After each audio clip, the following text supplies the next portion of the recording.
It may go without saying that every organization should have a board of advisors. But you know, so few organizations have a board of advisors, I feel compelled to talk to you today about what a board of advisors can do for you, for your organization.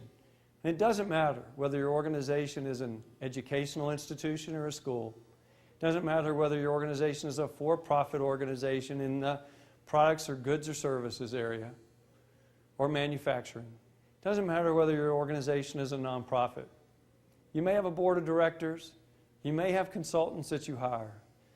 But I would ask that the senior leadership of every one of these kinds of organizations create a group that meets once a month or once a quarter. It might be 6 or 8 people, and they serve as your informal board of advisors.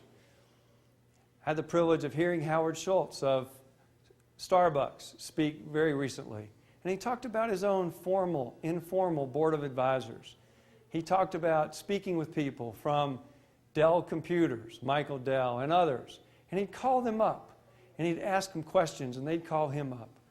It's called a kitchen cabinet, and Jim Henson certainly had one of the best kitchen cabinets, and you know, with the Muppets and everything that he did. He brought the talents of people together, and he put them, and he helped millions of people and provided them great entertainment and education.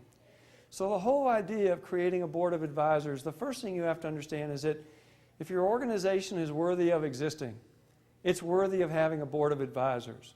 It's informal. You generally don't have to pay them. You don't need a written contract with them. You agree to shield them from any liability. They're not likely to be sued.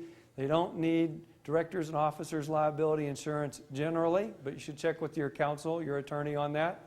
But most importantly, you're able to pull together information from other industries. In my book, Breakthrough Incorporated, I found a quote, and I repeated it, but I never could find the source. And it said, 80% of what you will need to learn to be successful in your sector, in your industry, over the next 5 years, will likely come from another industry or another sector. That's why you have people around you with different experiences, different knowledge.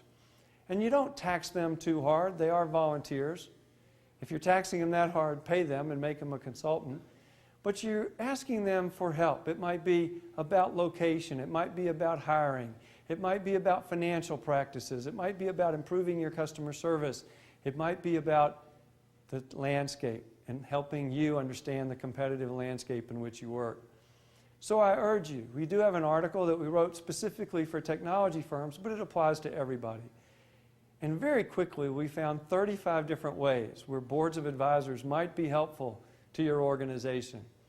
You can see that article at www.sbizgroup.com, sustainablebusinessgroup.com.